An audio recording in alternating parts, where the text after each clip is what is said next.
బనగానపల్లి కాన్స్టిట్యున్సీని అలాగే నంద్యాల జిల్లాని అన్ని విధాల ముందంజలో ఉండడానికి ప్రయత్నిస్తామని తమకు తెలియజేస్తూ ఈ అవకాశాన్ని నాకు ఇచ్చినందుకు నేను ధన్యవాదాలు తెలియజేస్తూ ఉన్నాను సార్. గౌరవ ఎంపీ గారిని మాట్లాడవలసిందిగా కోరుతున్నాను. ధన్యవాదాలు మేడం.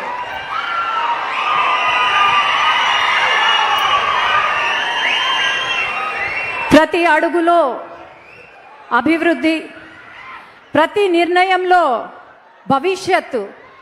రాయలసీమ ఒక సామాన్య రైతు కుటుంబంలో జన్మించి ఈ నేల తల్లి యొక్క విలువ తెలుసు, మన కష్టాలు తెలుసు, మన నష్టాలు తెలుసు. మన రాయలసీమ ముద్దుబిడ్డ గౌరవనీయులు మన ముఖ్యమంత్రి వర్యులు శ్రీ చంద్రబాబు నాయుడు గారికి, అట్లాగే ఇక్కడికి వచ్చిన ప్రతి ఒక్కరికి పేరు పేరున నమస్కారాలు తెలియజేసుకుంటూ, ఒకప్పుడు రాయలసీమ అంటే కరువు, వలసలు, లేకపోతే ఎండిపోయిన పొలాలు.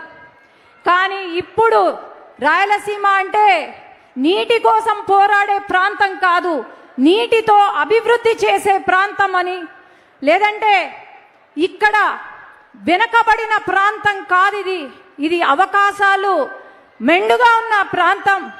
అట్లాగే వలసలు వెళ్ళే ప్రాంతం కాదు, ఇది వలసల గడ్డ కాదు, విజయాల గడ్డ అనే ఒక విజన్తో ఈరోజు రాయలసీమను రతనాల సీమగా మార్చి, ముఖ్యంగా మన నంద్యాల జిల్లాను రతనాల సీమగా మార్చి ఈరోజు ఒక హార్టికల్చర్ హబ్గాను, లేదంటే పరిశ్రమలు, ఎలక్ట్రానిక్స్ హబ్గా, అట్లాగే డిఫెన్స్ హబ్గా మన రాయలసీమను తీర్చిదిద్దుతున్నారు మన ముఖ్యమంత్రి వర్యులు. ఈరోజు హార్టికల్చర్ అంటేనే ఏమి తెలియని ఒక స్టేజ్లో 5 సంవత్సరాల వైసీపీ పాలనలో గంజాయి హబ్బుగా మారుస్తూ ఉంటే, మన ముఖ్యమంత్రి గారు ఈరోజు హార్టికల్చర్ హబ్గా దాదాపు మన రాయలసీమలోనే 55% కల్టివేషన్కి, అట్లాగే 6 లక్షల మంది రైతులు బాగుపడేలాగా ఈరోజు తీర్చిదిద్దుతున్నారు. అట్లాగే వైసీపీ పాలనలో కంపెనీలు, పరిశ్రమలు వెళ్ళగొడుతూ ఉంటే, పారిపోతుంటే, ఈరోజు ఆ పరిశ్రమలు, కంపెనీలు క్యూ కట్టి మన రాష్ట్రానికి వస్తున్నాయి. దాదాపు 25% పెట్టుబడులు మన రాష్ట్రంలో ఉన్నాయి. ఇవన్నీ మనం చూస్తున్నాం. ముఖ్యంగా నేను ఒకటే చెప్తున్నాను, ఈరోజు రాయలసీమ ముద్దు బిడ్డ అని చెప్పి కొంతమంది నాయకులు మాట్లాడుతున్నారు. సొంత పులివెందల కడపలో కూడా ఏమి చెయ్యలేని ఆనాటి ముఖ్యమంత్రి జగన్మోహన్ రెడ్డి అనను, జగన్మోహన్ గారు ఈరోజు నేను రాయలసీమ ముద్దు బిడ్డ అంటుంటే, రాయలసీమ వాళ్లకు తెలుసు ఎవరు రాయలసీమ కోసం, మన జిల్లా అభివృద్ధి కోసం కృషి చేస్తున్నారు అని. ఈరోజు నంద్యాలలో ఒకప్పుడు బనగానపల్లె కరువు ప్రాంతమైన బనగానపల్లె ఈరోజు నీళ్లు పారుతున్నాయంటే అది కేవలం మన ముఖ్యమంత్రి గారి వల్లే. అట్లాగే ఈరోజు మహిళలకు పెద్దపీట వేస్తున్నారు.